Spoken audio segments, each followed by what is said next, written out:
To Revelation chapter 2 ప్రకటన గ్రంథము 2వ అధ్యాయము and verse 13. 13వ వచనము. So today we'll share about the life of Antipas. అంతిపా యొక్క జీవితాన్ని గురించి ఈరోజు మనం చూసుకుందాం.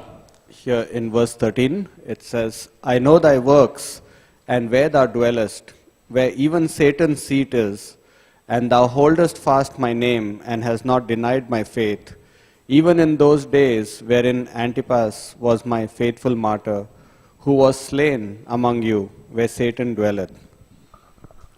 2వ అధ్యాయం 13వ వచనం. సాతాను సింహాసనమున్న స్థలములో నీవు కాపురమున్నావని నేను ఎరుగుదును, మరియు సాతాను కాపురమున్న స్థలములో నా యందు విశ్వాసి అయ్యుండి నన్ను గూర్చి సాక్షి అయిన అంతిపా వాడు మీ మధ్యను చంపబడిన దినములలో నీవు నా నామము గట్టిగా చేపట్టి నా యందలి విశ్వాసమును విసర్జింపలేదని నేను ఎరుగుదును. God raises us up so that we can be role models for others. దేవుడు మనలను ఎందుకు లేవనెత్తాడంటే ఇతరుల కొరకు మార్గదర్శకంగా ఉండాలనే ఉద్దేశంతో మనల్ని లేవనెత్తాడు. Antipas is a role model for the church there. అక్కడ ఉన్నటువంటి సంఘమునకు అంతిపా అనేటువంటి వ్యక్తి ఒక చక్కని మాదిరికరమైన వ్యక్తిగా కనబడుతూ ఉన్నాడు. Antipas is a shining star in his generation. అంతిపా తన యొక్క తరం వారిలో ఒక ప్రకాశించుచున్న నక్షత్రం వలె ఉన్నాడు. And God has a good report for Antipas. ఈ అంతిపా గురించి దేవుడు ఒక చక్కని రిపోర్ట్ తెలియజేస్తూ ఉన్నాడు. He's saying he's my faithful martyr. ఇతడు నా కొరకు విశ్వాసి అయినటువంటి దేవుని కొరకు హతసాక్షిగా అయిన వాడని చెప్తున్నాడు. In the world of Satan he has kept my faith. సాతానుడి యొక్క లోకంలో కూడా దేవుని యొక్క నామమును గట్టిగా పట్టుకున్నవాడై ఉన్నాడు. Not much is written about Antipas, just few words. కేవలం ఎక్కువ రాయబడలేదు కానీ కేవలం కొన్ని పదాలు మాత్రం ఆయన గురించి రాయబడ్డాయి. But it speaks lot about his character. కానీ అతని యొక్క వ్యక్తిత్వం గురించి చాలా గొప్ప విషయంగా అది మాట్లాడుచు ఉన్నది. What would his life be like? అతనికి జీవితం ఏమై ఉంటది? And why did he have to suffer martyrdom? ఎందుకని అతడు ఒక హతసాక్షిగా శ్రమ పొందవలసి వచ్చింది? Why was he killed? ఎందుకని అతడు చంపబడ్డాడు? And we can meditate about Antipas's life. అంతిపా యొక్క జీవితమును గురించి మనం ఆలోచించవచ్చు. And here these words of Christ are a tribute to Antipas.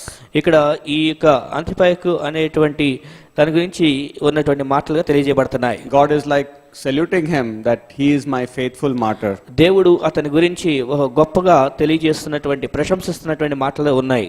Antipas did not suffer because he believed in God, but because he proclaimed Christ. ఇక్కడ అంతిపా కేవలం శ్రమ పొందాడని కాదు కానీ అతను క్రీస్తుని గురించి ప్రకటించిన వాడై ఉన్నాడు. Every one of us we believe in God, but we don't proclaim God. మనమందరము కూడా దేవుని యందు విశ్వాసం ఉంచుతాం కానీ దేవుణ్ణి ప్రకటించకుండా ఉంటాం. Many believers will say that yes, I believe in God, I believe in the cardinal doctrines. చాలా మంది అంటారు, అవును నేను దేవుని యందు విశ్వాసం ఉంచుతున్నా, అలాగే ప్రాథమిక సిద్ధాంతాలు ఏదైతే ఉన్నాయో ప్రథమమైనటువంటి విషయాలు అవి కూడా నమ్ముతున్నానంటారు. You don't suffer for just believing it in your heart. నీకు హృదయంలో నమ్మనంత మాత్రాన దానికి శ్రమ ఏమీ రాదు. You suffer when you proclaim it to others. అయితే నీవు నమ్మిన దాన్ని ఇతరులకు చెప్తున్నప్పుడు నీకు కొన్ని శ్రమలు అనేటువంటి ఎదురవుతూ ఉంటాయి. And many believers they will be safe players rather than risk takers. చాలా మంది విశ్వాసులు వాళ్ళు ఇబ్బందిని తీసుకోవడానికి ఇష్టపడకుండా వారంతటా వాళ్ళ క్షేమంగా ఉన్నామా అనే దాని గురించి ఆలోచన చేసుకుంటారు. Antipas was not afraid to speak about his Lord. ఇక అంతిపా అనేటువంటి వ్యక్తి ప్రభువుని గురించి మాట్లాడడానికి ఏమాత్రం భయపడలేదు. Many people might have warned him, Antipas, keep quiet, don't proclaim. అంతిపాకి చాలా మంది చెప్పి ఉండొచ్చు, అంతిపా ఎక్కువ మాట్లాడవద్దు, మౌనంగా ఉండని అనొచ్చు. Play safe, be wise. We are in Satan's territory. ఇదంతా కూడా సాతానుడి యొక్క ప్రదేశము కాబట్టి జ్ఞానంగా ఉండు, చాలా నెమ్మదిగా ఉండనట్లుగా చెప్పుంటారు. Here is saying Satan is dwelling in Pergamos. ఎందుకంటే ఆ పెర్గమ సంఘంలో సాతానుడు నివసిస్తున్న స్థలముగా అది చెప్పబడింది. That means there were a lot of demonic activities there. ఎందుకంటే దాని అర్థం ఏంటంటే అక్కడ నానా రకాలైనటువంటి సాతానుడి యొక్క కార్యక్రమాలు జరుగుతూ ఉన్నాయి. Antipas was not afraid to proclaim Christ. అయితే ఇక్కడ అంతిపా క్రీస్తుని గురించి ప్రకటించడానికి ఏమాత్రం భయపడలేదు. Antipas had a strong conviction like Esther, who said, if I perish, I perish. ఏ విధంగా అయితే ఎస్తేర్ నేను చనిపోతానని సిద్ధంగా ఉందో ఆ విధంగా అంతిపా కూడా ఆ విధమైనటువంటి సిద్ధాంతాన్ని కలిగి ఉన్నాడు. It is better to perish proclaiming Christ than to perish not proclaiming Christ. క్రీస్తును ప్రకటించకుండా చనిపోవడం నాశనం అవడం కన్నా కూడా క్రీస్తును ప్రకటించి నాశనం అవడం మంచిది. Many of us are going to perish one day. మనందరం కూడా ఒక రోజున చనిపోబోతూ ఉన్నాం. Some way or the other we are going to perish. ఏదో ఒక రోజున మనం చనిపోవాలి, ఏదో ఒక విధంగా. Some will perish by heart attack.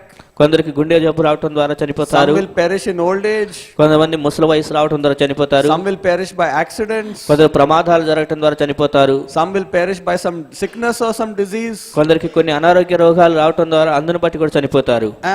One way or the other we are going to perish from this world in this body. ఈ శరీరంలో నుండి తర్వాత ఈ లోకంలో ఏదో ఒక రోజున చనిపోతూ ఉంటాం. It is better to perish honoring God and proclaiming Christ than to perish by denying him. దేవుని తృణీకరించి చనిపోవడం కన్నా కూడా దేవుని కొరకు నిలబడి ఆయన్ని ప్రకటించి శ్రమల ఇబ్బందులు ఎదుర్కొని చనిపోవడం అనేది మంచిది. Our body is going to perish one day. ఏదో ఒక రోజున మన యొక్క శరీరము అనేటువంటిది చనిపోతుంది, నాశనం అయిపోతుంది. Are we honoring God and proclaiming God to others in our body? మన యొక్క శరీరమందు మనం దేవుని గౌరవించాలి, అదే విధంగా క్రీస్తుని ప్రకటించే వారమై ఉండాలి. The ones who honor God in their body, they will be highly exalted by God. ఎవరైతే తమ శరీరమందు దేవుని ఘనపరుస్తారో అలాంటి వాళ్ళు దేవుని చేత హెచ్చించబడతారు. So Antipas was not afraid. ఇక్కడ అంతపై ఏమాత్రం కూడా భయపడలేదు. And Antipas was not ashamed also to proclaim Christ and have the testimony of Christ. క్రీస్తునికి ఇచ్చిన సాక్ష్యాన్ని ప్రకటించే విషయాలు అంతపై ఏమాత్రం కూడా భయపడలేదు. He was not ashamed to be made a fool in front of others. అతను కేవలం ఇతరుల గురించి యేసుని గురించి ప్రకటించి ఇతరుల ముందు యేసుని గురించి చెప్పేటప్పుడు ఏమాత్రం సిగ్గుపడలేదు. People who proclaim Christ are ridiculed, they are mocked, they are made a public example to others. ఎవరైతే క్రీస్తు గురించి ప్రకటిస్తూ ఉంటారో వాళ్ళు బహిరంగంగా హేళన చేయబడుతూ ఉంటారు. They are mistreated by people. ప్రజల చేత వారు వేరే రకంగా కించపరచబడుతూ ఉంటారు. A martyr is a prisoner of the enemy. ఈ యొక్క హతసాక్షిగా అయ్యేటువంటి వ్యక్తి ఎవరంటే శత్రువు చేతిలో ఒక బంధత్వంలో ఉన్నటువంటి చెరసాలలో ఉన్న వ్యక్తిగా ఉంటాడు. And the enemy does many wrong things to them and finally kills them. ఇక శత్రువు వాడిని పట్టుకొని అనేక రకాలైనటువంటి కీడు వాళ్ళకి చేసి చంపేస్తూ ఉంటారు. Antipas was not ashamed to be mistreated by the enemy. ఈ శత్రువుల చేత కించపరచబడటానికి ఏమాత్రం కూడా అంతపై ఏమాత్రం కూడా సిగ్గుపరచబడలేదు. Some martyrs are stripped naked and hanged on the tree. కొందరు ఈ యొక్క హతసాక్షులుగా అయినటువంటి వారు దిగంబరులుగా చేయబడి చెట్లకు వేలాడు చేయబడ్డారు. Some martyrs are paraded in the streets and people throw stones at them. కొందరు హతసాక్షులు అయినటువంటి వారు వీధుల్లో పరుగులు పెడుతూ ఉండగా వారి మీద రాళ్లు విసరటం అనేది జరిగింది. And the people who hate Christ will spit on their face as they are walking on the streets. క్రీస్తుని ద్వేషించినటువంటి వారు వాళ్ళ మీద మొఖాలు ఉమ్మినటువంటి ఊసినటువంటి వారు కూడా ఉన్నారు. Some martyrs are put in a cell and kept where rats will eat their bodies. అలాగే కొందరినైతే కొన్ని రకాలైనటువంటి జరసాల్లో ఉంచినప్పుడు అక్కడ ఎలుకలు ఉండి వాటి యొక్క శరీరాన్ని తినేసేవిగా ఉన్నాయి. Some martyrs are kept in the cell and given only bread and water till they die. కొందరు వారికి చెరసాల ప్రాంతంలో ఉన్నప్పుడు కేవలం నీరు కొద్దిగా రొట్టె ముక్క మాత్రం చనిపోయేంత వరకు కేవలం ఆ కొద్ది ఆహారంతోనే ఉంచారు. Some martyrs are skinned alive and kept hanging on the tree so that birds will eat them. కొందరిని శరీరంతో అలా చెట్ల మీద వేలాడదీసినప్పుడు ఆకాశ పక్షులు వచ్చి వారిని తినివేస్తూ ఉన్నాయి. And all these stories must be circulating in Pergamos. ఈ విధంగా పర్గమలో అనేక రకాలైనటువంటి విషయాలు తెలియజేయబడుతూ ఉన్నాయి. And all these stories circulate in Christendom. క్రైస్తవత్వంలో అక్కడ విషయాలన్నీ కూడా జరుగుతూ తెలియజేయబడుతూ ఉన్నాయి. Antipas was not ashamed to be made a fool for Christ. అయితే క్రీస్తు కొరకు బుద్ధిహీనుడిగా ఎంచబడటానికి అంతపై ఏమాత్రము కూడా సిగ్గుగా అనుకోలేదు. Suffering for a disciple is only entrance into a better resurrection. ఈ శిష్యులైనటువంటి వారు శ్రమలు పొందుతున్నారు అంటే ఆ శ్రమలు పొందటం అనేటువంటిది శ్రేష్టమైన పునరుద్ధానంలోనికి ప్రవేశంను అది ఒక అర్హతగా భావించుకోవాలి. There could be many believers in Pergamos or many of his friends or relatives who would be telling him to be safe. అనేకమైనటువంటి క్రైస్తవులు అనేటువంటి వాళ్ళు ఆ పెర్గమస్లో ఉన్నారు. వాళ్ళందరూ కూడా క్షేమంగా ఉండి ఇతను కూడా నువ్వు క్షేమంగా ఉండాలన్నట్టు కోరుకుని చెప్పి వాళ్ళు ఉంటారు. Maybe demons are also projecting to him, deny the faith. లేకపోతే ఇక సాతాను శక్తులు కూడా అతన్ని నీలో ఉన్న విశ్వాసాన్ని వదిలిపెట్టు అని ప్రేరేపించేవిగా ఉండొచ్చు. And many of the people also tell us many things not to follow Christ wholeheartedly. ఇక హృదయపూర్వకంగా నువ్వు క్రీస్తుని వెంబడించిన అవసరం లేదు అనేకులు చెప్పుండొచ్చు. But imagine when these believers will meet Antipas in heaven. అయితే విశ్వాసులైన వాళ్ళు పరలోకానికి వెళ్ళిన తర్వాత అంతిపాస్ని కలుసుకున్నారనుకోండి, they will be ashamed to see Antipas's body now shining like a star. ఈ అంతిపాస్ యొక్క శరీరము ఇప్పుడు ఒక ప్రకాశవంతమైనటువంటి నక్షత్రం ప్రకాశిస్తున్నట్టుగా ప్రకాశించడం చూసి అక్కడ అవమానపరచబడతారు. We should not be ashamed for the Lord on the earth. Otherwise we will be forever ashamed when we go to heaven. ఈ భూమి మీద ఉండగా ప్రభు కొరకు మనం అవమానం అనుకోకూడదు. ఎందుకంటే ఆ విధంగా సిగ్గు అనుకున్నట్లయితే పరలోకానికి వెళ్ళిన తర్వాత అక్కడ నిత్యత్వంలో మనం సిగ్గుపడవలసి వస్తుంది. Antipas was a person who did not dishonor his Lord. అంతిపై తన యొక్క జీవితంలో ప్రభువుని ఏమాత్రం కూడా అతడు ఘనహీనత లేకుండా ఘనహీనపరచలేదు. Even though there were lot of projections that you will be mocked, you will be ridiculed, you will be put to shame. నువ్వు అపహాస్యం చేయబడినప్పటికీ అనేక రకాలుగా నిన్ను హేళన చేసినప్పటికీ అనేక రకాల అవమానం అనేటువంటిది ఎదురవుతూ ఉంటుంది. He did not use cleverly designed vocabulary to justify himself. అయితే అంతిపై ఎక్కడా కూడా తన మాటల్లో తన యొక్క జ్ఞానవచనాన్ని తెలియజేసుకొని ఏదో ఒక విధంగా సాకులు చెప్పి తప్పించుకోవడం అనేది ఎక్కడ Some ఉపయోగించలేదు. believers can say, yes, I denied the faith because my family is there, my children are very young, I have to take care of them. కొంతమంది ఏమంటారంటే, అవును నేను విశ్వాసాన్ని గురించి వదిలిపెట్టాను ఎందుకనంటే నా కుటుంబం ఉన్నారు, నా పిల్లలు చాలా చిన్న పిల్లలు అని చెప్పేవాళ్ళు ఉంటారు. Why should I make this foolish decision and die a foolish death? ఎందుకని బుద్ధిహీనమైన తీర్మానం చేసుకుని బుద్ధిహీనులాగా ఎందుకు చనిపోవాలని అనుకుంటారు. I have my parents also to take care, why should I go to die simply? నాకు తల్లిదండ్రులు కూడా ఉన్నారు, నేను వాళ్ళని కూడా చూసుకోవాలి కాబట్టి చనిపోవడానికి ఎందుకు నేను అనవసరంగా వెళ్ళాలనుకుంటారు. I have to play cautiously.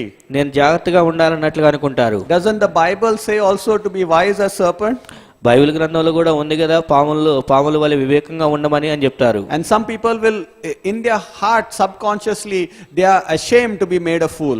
కొంతమంది వారి యొక్క హృదయంలో ఈ విధంగా దేవుని కొరకు బుద్ధిహీనులుగా అవటం అంటే దాన్ని ఏదో అవమానంగా అనుకునే వాళ్ళుగా ఉంటారు. No, I compromised because I don't like the shame that will come to me. నాకు ఎదురయ్యేటువంటి అవమానాన్ని నేను భరించలేను కాబట్టి రాజీ పడతాను అనుకునే వాళ్ళు ఉంటారు. They may even dare to tell people that I am ashamed of it. ఇగో దేవుని కొరకు నేను సిగ్గుపరచబడ్డాను అని ఆ విషయంలో చెప్పే ధైర్యంగా చెప్పుకుంటూ ఉంటారు. And so Antipas did not design any compromises in his vocabulary to tell people. ఇక్కడ అంతిపై తన యొక్క మాటల్లో ఎక్కడా కూడా రాజీ పడినటువంటి మాటలు ఉపయోగించినట్లు లేదు. God knew that Antipas was not a coward in his heart and in his conduct.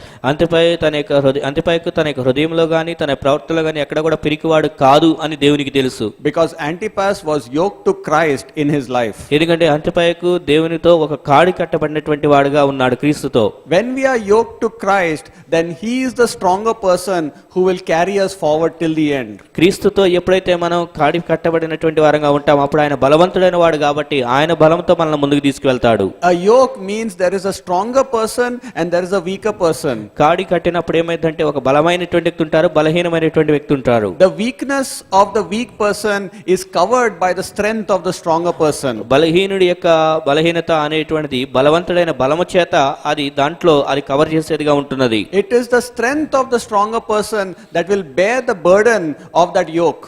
ఈ యొక్క బలవంతుని యొక్క బలము చేత ఆ కాడిని భారాన్ని మోసుకునేటువంటి శక్తితో ముందుకు వెళ్తాడు. All of us are weak and afraid of sufferings. మనందరము కూడా శ్రమలంటే భయపడతాం, బలహీనులుగా ఉంటాం. But if we are yoked to Christ, then he will help us to bear it. అయితే క్రీస్తుతో మనం కాడి కట్టబడిన వారంగా ఉంటే ఆయన మనల్ని సహించి మనకు బలపరిచేటువంటి వాడిగా ఉంటాడు. When we are yoked to Christ, then it shows who is leading our life. మనం క్రీస్తుతో కాడి కట్టబడినప్పుడు మన జీవితాన్ని ఎవరు నడిపిస్తున్నారు అనేది బయటికి తెలియజేయబడుతుంది. If we are yoked to ourselves, then we are the leaders of our life.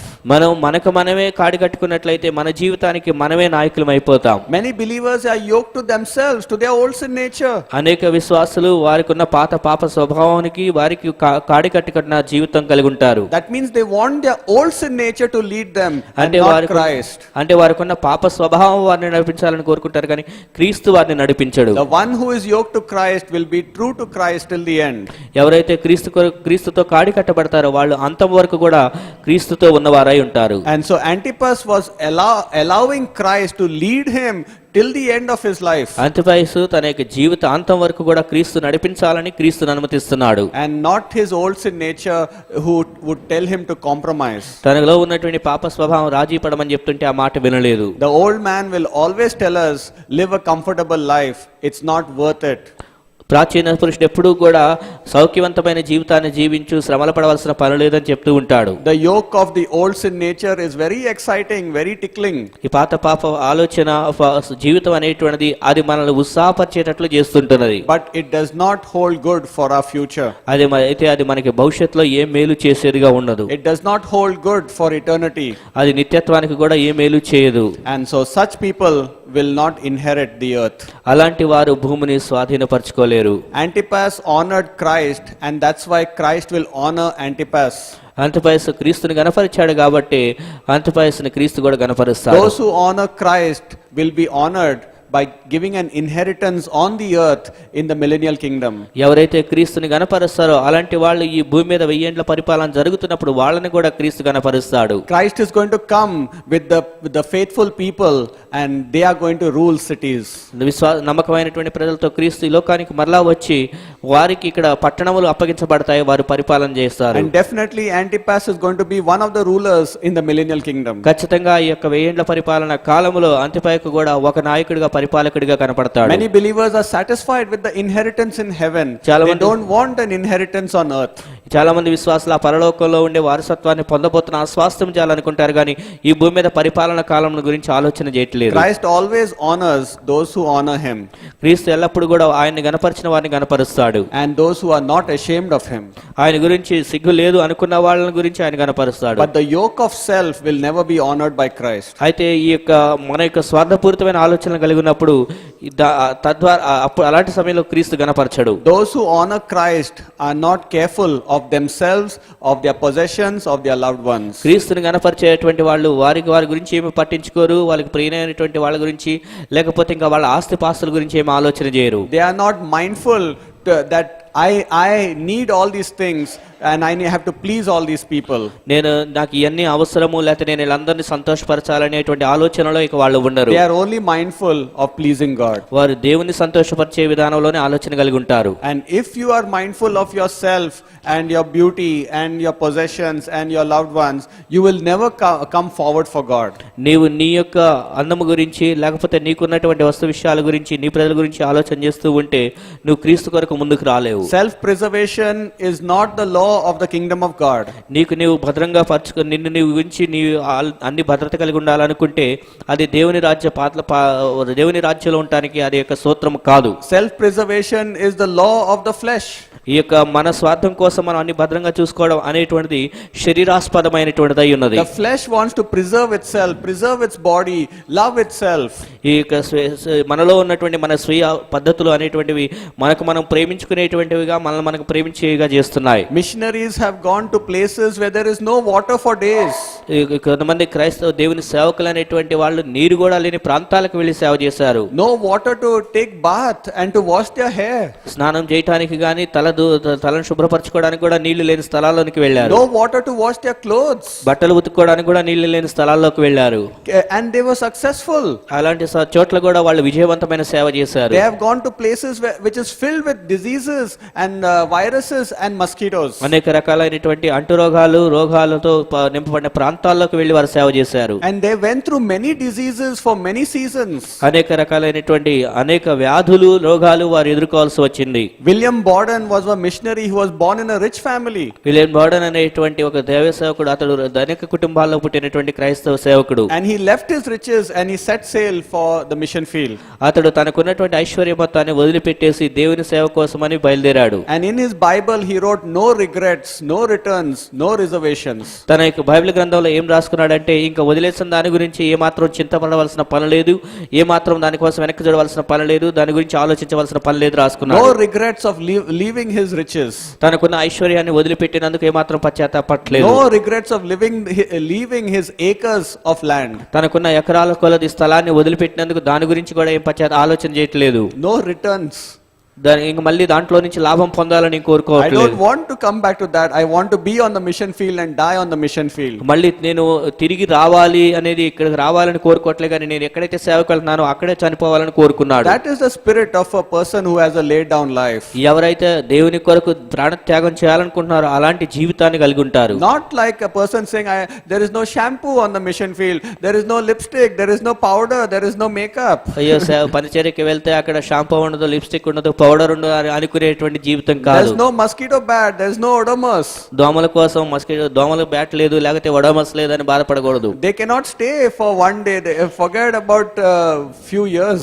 ఒక రోజు కోసమే అలాంటి వాళ్ళు ఉండలేరు, ఇంకా కొన్ని సంవత్సరాల గురించి ఆలోచన చేయొద్దు. In 1 hour, by looking at the place, they make some wrong statements. ఒక గంట ఆ ప్రాంతాన్ని చూడగానే దాని గురించి ఆ ప్రాంతాన్ని గురించి అనేక రకాలైనటువంటి తప్పుడు మాటలు మాట్లాడతారు. Will they get a better resurrection? అలాంటి వాళ్ళు శ్రేష్టమైన పునరుద్ధానమును పొందుతారా? William Carey left his place in the UK and he came to a shabby place in India. William Carey గారు యూకే దేశంలో తన యొక్క మంచి స్థలాన్ని వదిలిపెట్టేసి భారతదేశంలో ఒక బురదతో కూడినటువంటి ప్రాంతంలోనికి వచ్చాడు. He could have earned a great job in where he was staying. తనున్న దేశంలోనే తనకు కావాల్సినటువంటి మంచి ఉద్యోగాన్ని సాధించుకొని ఉండవచ్చు. But he came to live in poor conditions. అయితే వాటన్నిటిని వదిలిపెట్టి పేద స్థితిలో ఉండటానికి కూడా అతడు ఆశపడి వచ్చాడు. His wife would always complain about the poor conditions. తన యొక్క భార్య గారు ఆ పరిస్థితిని గురించి ఎప్పుడు కూడా ఫిర్యాదులు చేసే వ్యక్తిగా ఉంది. And later on she died of a sickness. ఆ తర్వాత అనారోగ్య కారణం చేత ఆమె చనిపోయింది. And so the moment we start complaining about our external conditions, we are disqualified from getting a reward. ఏ క్షణమైతే మనము పరిస్థితులను బట్టి మనం ఫిర్యాదులు చేస్తూ ఉంటాము, అప్పుడు వెంటనే అనర్హులంగా తీర్చబడతాము. When we complain about our conditions, it shows that we love our body. పరిస్థితుల గురించి మనం ఫిర్యాదులు చేస్తూ ఉంటే మన శరీరాన్ని ఎక్కువగా ప్రేమిస్తున్నాము అనేది కూడా అక్కడ అర్థమవుతూ ఉంటుంది. It shows we want to preserve our body, we want to preserve our beauty. మన యొక్క శరీరాన్ని లేకపోతే మన అందాన్ని కాపాడుకోవాలనే ప్రయత్నం చేస్తున్నామని అర్థమవుతుంది. What kind of treatment may martyrs get? ఇక్కడ హతసాక్షులు అయినటువంటి వాళ్ళకు మరి ఏ విధమైన పరిస్థితులు వాళ్ళు ఎదుర్కోవాల్సి వచ్చింది. Sometimes their body is completely disfigured. కొన్నిసార్లు కొందరు యొక్క శరీరాలు పూర్తిగా వాటిని చూడలేని రూపంలోకి మార్చబడ్డాయి. The more honor you give your body on the earth, the less honorable it will become one day. ఈ భూమి మీద ఉండగా ఈ శరీరానికి ఎక్కువ ఘనత ఇచ్చినట్లయితే ఆ యొక్క రాబోయే రోజుల్లో ఒక రోజున అది తక్కువ స్థాయికి కెంచబడుతుంది. Care for it and show the beauty of Christ through your body. Don't show the beauty of your flesh. నీ యొక్క శరీరాన్ని ఆస్పదం చేసుకుని దాని అందాన్ని చూపించదు, కానీ నీ శరీరంలో క్రీస్తు యొక్క అందాన్ని చూపించడానికి దీన్ని వాడుకోవాలి. Because the warning of the scriptures is clear, he that preserves and saves his life will lose it. ఎందుకంటే ఈ యొక్క లేఖనాల యొక్క హెచ్చరిక చాలా గట్టిగా ఉన్నది. ఏంటంటే ఎవరైతే దీన్ని కాపాడుకోవాలని ప్రయత్నం చేస్తారో దాన్ని కోల్పోతారనే విషయాన్ని తెలియజేశాడు. And so Antipas was not concerned about his possessions, his family, his own body. కాబట్టి ఈ యొక్క అంతిపయస్సు తన యొక్క ఆస్తుల గురించి లేకపోతే తన యొక్క శరీరం గురించి తన వేరే వాటి గురించి ఎక్కడా కూడా ఏమి చింతపడలేదు. And so the corn of wheat must die and fall in the ground, then only it will become a role model for others. గోధుమ గింజ భూమిలో పడాలి, అది చనిపోవాలి, అప్పుడే అది జీవంతో మొక్కగా మొలుస్తుంది, అప్పుడే అది అర్హురాలవుతుంది. William Tyndale, he was burnt on the pole. William Tyndale గారిని ఒక స్తంభానికి కట్టేసి కాల్చివేశారు. He did not love his body. తన శరీరాన్ని గురించి ఏమాత్రం కూడా తన ప్రేమ కలిగి లేడు. When he was dying, he said, Lord, open the eyes of the King of England. అప్పుడు ఆయన చనిపోతూ కూడా ఆయన ఏం ప్రార్థన చేశాడంటే, ప్రభువా ఈ యొక్క ఇంగ్లాండ్ దేశపు యొక్క రాజుగారి యొక్క కళ్ళును తెరవ చేయమని ప్రార్థన చేశాడు. And through future kings, God used the King of England to print the King James Bible. ఆ తర్వాత భవిష్యత్తులో దేవుడు ఆ యొక్క ఇంగ్లాండ్ రాజులను ఉపయోగించుకొని ఈ యొక్క బైబిల్ గ్రంథాన్ని ప్రింట్ చేసి దాన్ని రాయగలిగిన స్థాయిలో ఆ దేశాన్ని దేవుడు వాడుకున్నాడు. William Tyndale prayed, Lord, open the eyes of the King of England. ఎందుకనంటే విలియం టెండేల్ అని దైవసేవకుడు ప్రార్థన చేశాడు, దేవా ఈ యొక్క దేశపు యొక్క రాజు కళ్ళు తెరువుము అని ప్రార్థన చేశాడు. Because they were stopping him from printing the Bible. ఎందుకంటే అతను బైబిల్ గ్రంథం ప్రింటింగ్ చేయాలంటే వాళ్ళు ఆపివేస్తూ ఉన్నారు కాబట్టి. He died with a spiritual prayer. అతడు ఆత్మీయమైన ప్రార్థన చేస్తూ చనిపోయాడు. Not by saying, Lord, curse them. దేవా వాళ్ళని శపించు అని ప్రార్థన చేయలేదు. And Stephen also died by proclaiming Christ and having a good testimony. అలాగే స్టెఫెన్ కూడా చనిపోతూ క్రీస్తుని గురించి ప్రకటిస్తూ మంచి సాక్ష్యం కలిగి చనిపోయాడు. So we are not going to get reward just for believing. కాబట్టి కేవలం నమ్మినంత మాత్రాన మనం బహుమానాలు పొందుకోవట్లేదు. We are going to get reward for believing and proclaiming the things of God. అయితే మనం నమ్మిన తర్వాత దాన్ని ప్రకటిస్తే అప్పుడు దానికి తగినటువంటి బహుమానాలు పొందుకుంటాం. It is so easy to believe in the heart and actually compromise from proclaiming. ఇది చాలా తేలికగా నమ్ముతాము, తర్వాత రాజీ పడిపోతాము. ప్రకటించకుండా ఈ రాజీ పడటం అనేది చాలా తేలిక అయిపోతుంది. So Antipas is a role model and he is in the hall of fame in the church of Pergamos. ఇక పెర్గములో ఉన్న సంఘములో ఆ యొక్క అంతిపయ మంచి మాదిరికరమైన మార్గదర్శకంగా కనపడుతున్నాడు. And let us also seek to be a role model for others. మనము కూడా ఇతరుల కొరకు ఒక మంచి మాదిరికరమైన వ్యక్తులుగా ఉందాము. Not afraid of the gospel and Christ. సువార్తను ప్రకటించే విషయంలో భయపడకుండా భయపడకుండా, క్రీస్తును ప్రకటించడంలో భయపడకుండా not ఉందాం. afraid of the testimony of Christ, not ashamed of the testimony of Christ, క్రీస్తుని యొక్క సాక్ష్య విషయంలో ఏం భయపడకుండా ఉండాలి. and willing to have laid down life for Christ. క్రీస్తు కొరకు ప్రాణమును పెట్టడానికి కూడా, త్యాగం చేయడానికి కూడా సిద్ధం కలిగి ఉండాలి. And then only God will give us a great praiseworthy title saying that this is my faithful servant. అప్పుడు మాత్రమే మనం ఆయన నుండి ఈయన నా నమ్మకమైన సేవకుడు అనేటువంటి బిరుదును పొందుకుంటాం. Otherwise we will have to be ashamed forever in eternity. లేకపోతే ఆ యొక్క నిత్యత్వంలో మనం ఎప్పటికీ అవమానంతో ఉండవలసి వస్తుంది. So let us seek to be a role model for others. కాబట్టి ఇతరుల కొరకు ఒక మార్గదర్శకమైనటువంటి వ్యక్తులంగా మనం ఉందాము. Amen. Amen. Heavenly Father, we thank you for the life of Antipas and how he did not compromise. పరలోకమందున్న తండ్రి, ఈ యొక్క అంతిపా యొక్క జీవితాన్ని బట్టి నీకు వందనాలు. అతను ఏమాత్రం రాజీ పడకుండా ఉన్నందుకు నీకు వందనాలు. He was willing to be made a fool for the sake of the gospel. సువార్త నిమిత్తము అతడు బుద్ధిహీనుడిగా ఎంచబడటానికి కూడా సిద్ధ మనసు కలిగిన వాడై ఉన్నాడు. And he was willing, oh Lord God, not to preserve his life but to be the corn of wheat. అతను తనకి జీవితాన్ని కాపాడుకోవాలని ప్రయత్నం చేయలేదు, కానీ ఒక గోధుమ గింజలాగా తను త్యాగం చేసుకున్నాడు. Help us also to give our all for the sake of Christ. మేము కూడా తండ్రి క్రీస్తు నిమిత్తం మా యొక్క జీవితాన్ని అర్పించడానికి సహాయం చేయండి. In Jesus' name. యేసు నామములో ప్రార్థిస్తున్నాం తండ్రి. Amen. ఆమేన్.